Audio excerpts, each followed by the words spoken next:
Welcome back, guys. If you're new, nice to meet you. My name's James. This is Simply Savage Reactions, and here we react to UK-based content. 10 UK killers who still haven't been caught. I told you those savages couldn't be trusted. I kind of love true crime things like that. So let's check it out.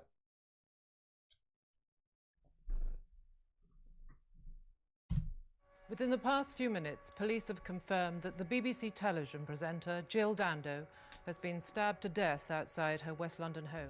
Welcome to Watch Mojo UK, and today we're examining our picks for the 10 UK killers who still haven't been caught. Any person who was on that train that day, we would like to contact us. Before we begin, we publish new content every day, so be sure to subscribe to our channel and ring the bell to get notified about our latest videos. For this list, we'll be looking at the infamous slayings in British history that still haven't found the person responsible, leaving the mystery perpetrator living freely somewhere in the world. George Murdoch's killer.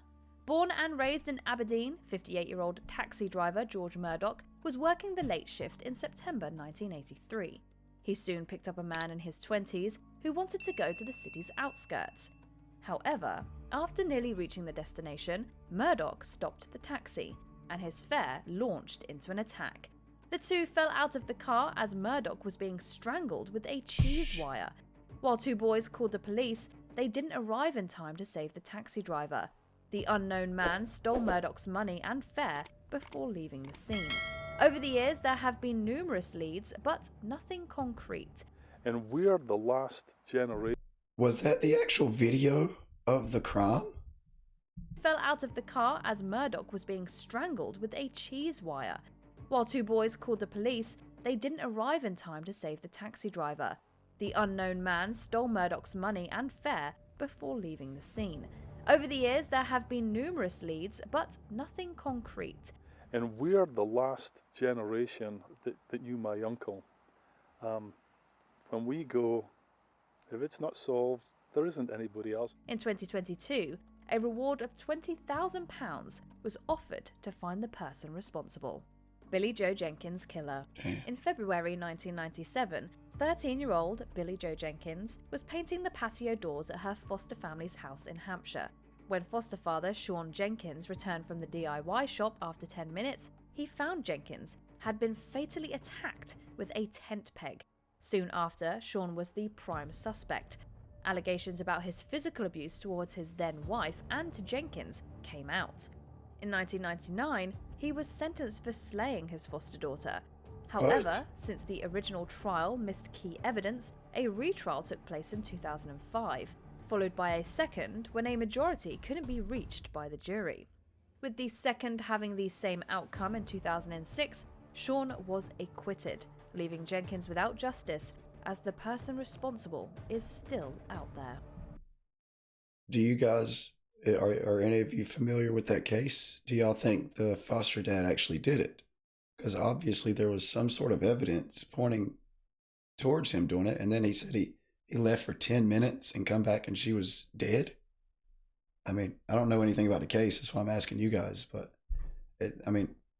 he was tried 3 times and then acquitted.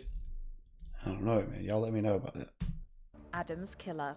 In September 2001, a horrifying scene was uncovered when the remains of a body were found in the River Thames in London. Given the name Adam by the police, they found out he was between 4 to 8 years of age and originally from Nigeria before being trafficked into the UK. They suspected he was a victim of some form of ritual. Looking for leads, the cops went to South Africa and had Nelson Mandela make a televised plea to the continent looking for answers. The police also went to Nigeria to find Adam's family. There have been some leads over the years, but nothing substantial to find out Adam's true identity or locate the criminals responsible. Deborah Lindsley's killer. Damn. In March 1988, Deborah Lindsley took the train from Petswood Station to London Victoria. When it arrived, a railway porter discovered a grisly scene in one of the carriages.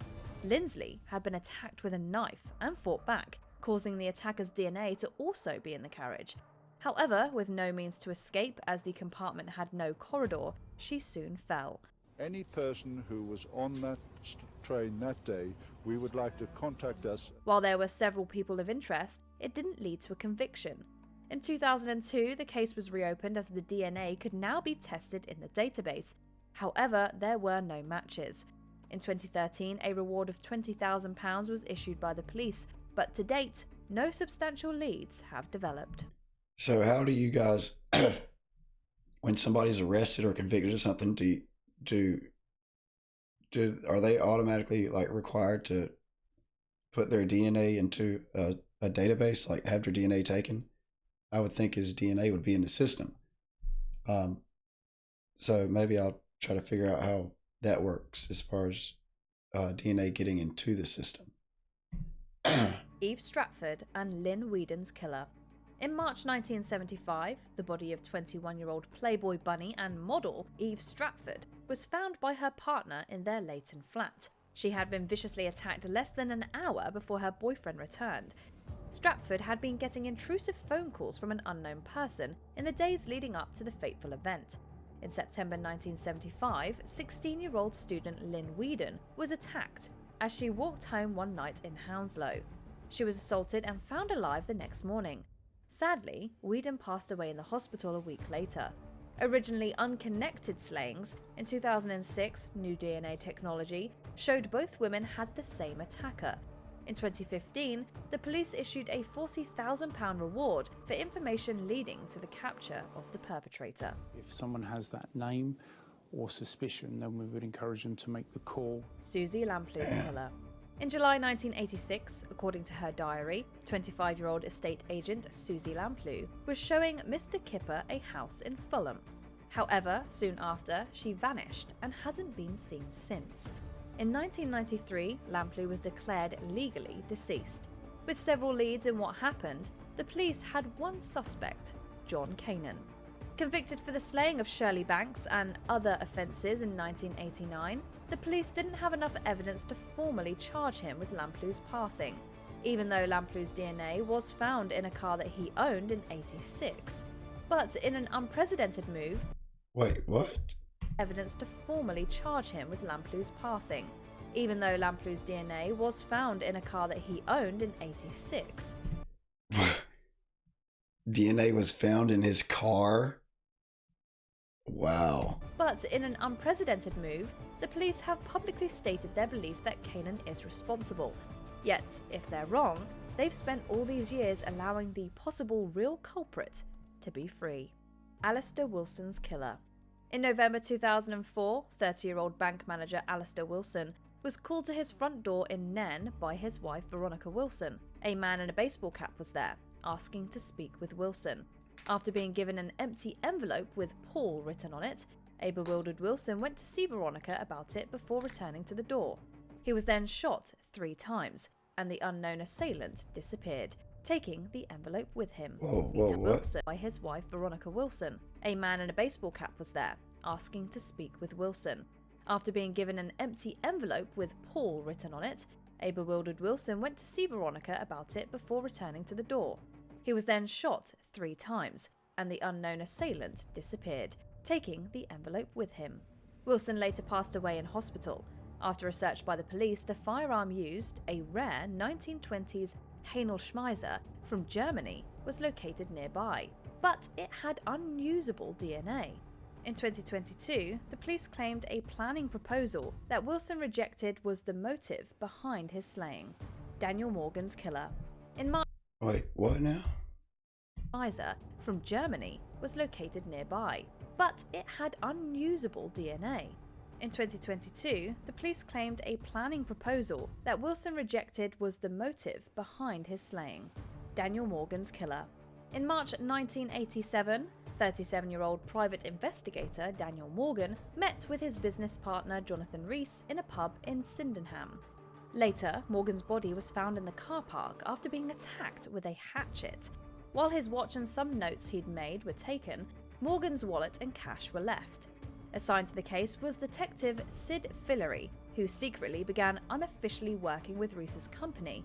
In 2011, a trial against Rees, Fillery and others suspected to be involved, collapsed when evidence by informants was thrown out.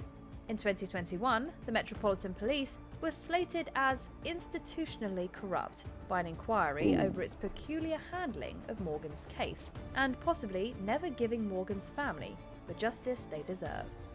And I want to again apologise to the family at this point for our failure to bring those responsible to justice. Jill Dando's killer. Within the past few minutes, police have confirmed that the BBC television presenter Jill Dando has been stabbed to death outside her West London home.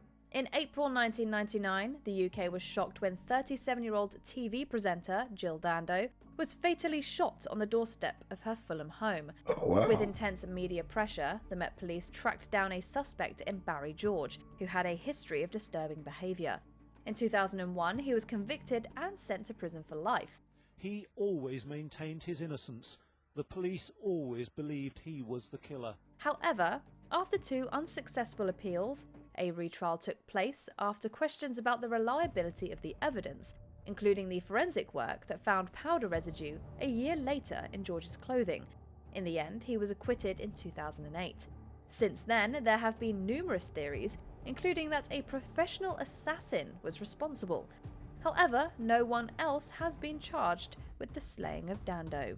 We're 20 years on now, so it's the odds are against it, but Wow. But I live in hope.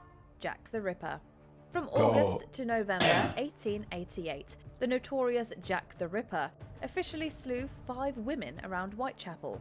However, there are beliefs that he was responsible for more victims until 1891. Using the infamous moniker in letters to the police, the assumed perpetrator mocked the cops' lack of progress in the investigation, as did the public and media. It's believed Jack only stopped due to being locked up for something else or passing away. Many people have been theorized to be Jack, such as Polish barber Aaron Kosminski, who was institutionalized in 1891 after threatening his sister, and Montague Druitt, a former barista and schoolteacher who seemingly took his own life in December 1888. Do you agree with our picks? Check out this. Well, I would have liked a little more information about some of those, but hey, it is what it is. So, sometimes I win, sometimes I lose. Sometimes I find interesting videos, sometimes not so much. Sorry, I'm still getting over the sickness. If you guys know anything about any of these cases that are interesting or something maybe they didn't say, let me know in the comments. I'm out, guys. I'll see you next time.